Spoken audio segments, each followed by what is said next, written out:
ബിനോയ് വിശ്വം പോവുകയാണ്. പുന്നപ്രവയലാർ രക്തസാക്ഷി ദിനമാണിന്ന്. ആ പാർട്ടി ബഹിഷ്കരിക്കുമോ അതല്ല രാജിവെക്കുമോ എന്ന ചോദ്യത്തോട് ശരിയായ ഒരു പ്രതികരണം ഉണ്ടായില്ല. ഇന്ന് ആണല്ലോ എക്സിക്യൂട്ടീവ് യോഗത്തിന് ശേഷം തീരുമാനം പ്രഖ്യാപിക്കും എന്ന് പറഞ്ഞത് എന്ന് തുടർച്ചയായി ചോദിച്ച സമയത്തും കൃത്യമായി പറയാൻ തയ്യാറായില്ല. അതിൻ്റെ അർത്ഥം വിനീത ആ മന്ത്രിസഭയിൽ നിന്ന് വിട്ടുനിൽക്കാൻ തീരുമാനിക്കുന്നു എന്നുള്ളതാണ്.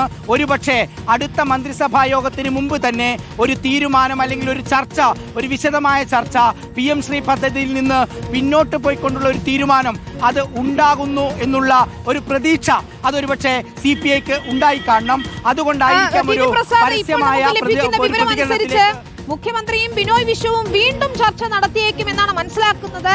നാളെ തുടർ ചർച്ചകൾ നടക്കാൻ സാധ്യതയുണ്ടെന്നും അറിയുന്നു. അതുകൊണ്ടായിരിക്കണം ഇന്നിപ്പോൾ ബിനോയ് വിശ്വം തീരുമാനം എന്ത് എന്ന നിലയിൽ കാര്യങ്ങൾ പറയാത്തതും അത് യഥാസമയം തീരുമാനമെടുക്കാം എന്ന് അല്ലെങ്കിൽ യഥാസമയം തീരുമാനം അറിയിക്കാമെന്ന് പറഞ്ഞ് ഒഴിഞ്ഞുമാറുകയും ചെയ്യുന്നത്. കൂടുതൽ ചർച്ചകൾ മുഖ്യമന്ത്രിയുമായി നടത്തുന്നതിന്റെ പ്രതീക്ഷകൾ വെച്ചുകൊണ്ട് തന്നെ ആയിരിക്കണം അല്ലേ? ഉറപ്പായും നമുക്ക് കരുതുന്നത് പോലെ വ്യാഴാഴ്ച രാത്രിയാണ് ഈ വാർത്ത പുറത്തു വരുന്നത്. വെള്ളിയാഴ്ച തന്നെ CPIക്ക് ഈ തീരുമാനമെടുത്ത് പുറത്തു പറയാൻ ശേഷിയുള്ള പ്രസ്ഥാനം തന്നെയാണ് CPI. പക്ഷെ പറയാതിരുന്നത് CPMന് എന്തെങ്കിലും മനംമാറ്റമുണ്ടെങ്കിൽ അത് മുന്നണിയുടെ കെട്ടുറപ്പിനെ ബാധിക്കേണ്ടല്ലോ, അങ്ങനെ ഒരു തീരുമാനം പുറത്ത് പറയേണ്ടതില്ലല്ലോ. അതുകൊണ്ട് ഒരു ചർച്ചയ്ക്കുള്ള വാതിൽ തുറന്നിടുന്നു എന്നുള്ളതാണ് പ്രധാനമായും ഇതിലൂടെ ഉദ്ദേശിക്കുന്നത്. ഇതിൽ ഏറ്റവും പ്രധാനപ്പെട്ട കാര്യം മന്ത്രിസഭാ യോഗം ബഹിഷ്കരിക്കാൻ തീരുമാനം അത് പുറത്ത് പറഞ്ഞു കഴിഞ്ഞാൽ മുന്നണിക്കുണ്ടാകുന്ന ഡാമേജ്, ആ ഡാമേജ് നന്നായിട്ടറിയാം. അതേസമയം മാധ്യമങ്ങളിൽ വരുന്ന വാർത്തകൾ തള്ളുന്നുമില്ല.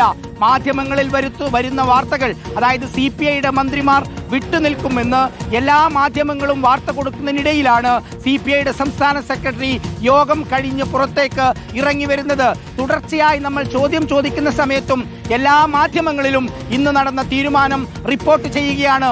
അങ്ങനെയെങ്കിൽ നിങ്ങൾ കൊടുക്കുന്ന വാർത്ത തെറ്റാണ് എന്ന് പാർട്ടി സംസ്ഥാന സെക്രട്ടറിക്ക് പറയാമായിരുന്നു. അത് പറയുന്നില്ല.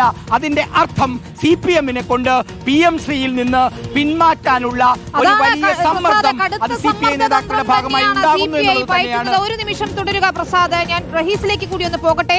റഹീസ്, നാളെ തുടർ ചർച്ചകൾ നടക്കുമെന്ന് അറിയുന്നു. നാളെ മുഖ്യമന്ത്രിയും ബിനോയ് വിശ്വവും വീണ്ടും ചർച്ച നടത്തും. അങ്ങനെ ആ ചർച്ചയിൽ സമവായം ഉണ്ടായാൽ മന്ത്രിസഭാ യോഗത്തിലേക്ക് പോകാം. ആ രീതിയിലാണ് കാര്യങ്ങൾ മുന്നോട്ട് പോകുന്നത് അല്ലേ? വിനിത, അടുത്ത മന്ത്രിസഭാ യോഗം ബഹിഷ്കരിക്കാൻ CPIയുടെ സംസ്ഥാന സെക്രട്ടേറിയറ്റ് ഇതിനകം തീരുമാനിച്ചിട്ടുണ്ട്. അത് മാധ്യമങ്ങളോട് ബിനോയ് വിശ്വം പറയാതിരുന്നതിന് കാരണം തുടർ ചർച്ചകൾ ഉണ്ടാകണം, ഒരു കടുത്ത തീരുമാനത്തിലേക്ക് CPI പോകരുത്, തുടർ ചർച്ചകളിലൂടെ പ്രശ്നപരിഹാരം ഉണ്ടാകണം എന്ന് ഇന്നത്തെ ചർച്ച അവസാനിച്ച സമയത്ത് മുഖ്യമന്ത്രി പിണറായി വിജയൻ ബിനോയ് വിശ്വത്തിനോട് ആവശ്യപ്പെട്ടിരുന്നു. ആ ഒരു പശ്ചാത്തലത്തിൽ ഇപ്പോൾ നാളെ ചർച്ച എന്നത് CPI അറിയിച്ചിട്ടില്ല. പക്ഷേ നാളെ ചർച്ച നടക്കാനുള്ള ഒരു സാധ്യത CPI നേതാക്കൾ തള്ളിക്കളയുന്നുമില്ല. അങ്ങനെ ഒരു സാധ്യത അവർ മുന്നിൽ കാണുന്നു. അതുകൊണ്ടാണ് മറ്റന്നാളത്തെ മന്ത്രിസഭാ യോഗം ബഹിഷ്കരിക്കാനുള്ള സംസ്ഥാന സെക്രട്ടേറിയറ്റിന്റെ തീരുമാനം ബിനോയ് വിശ്വം മാധ്യമങ്ങളോട് പറയാതിരുന്നത്. ഇപ്പോൾ മറ്റന്നാളത്തെ ക്യാബിനറ്റ് ബഹിഷ്കരിക്കുമെന്ന് ബിനോയ് വിശ്വം പറയുകയും നാളെ ബിനോയ് വിശ്വവും മുഖ്യമന്ത്രിയും തമ്മിൽ വീണ്ടും കൂടിക്കാഴ്ച നടത്തി സമവായത്തിൽ എത്തുകയും ചെയ്താൽ അത് പ്രശ്നമാകും.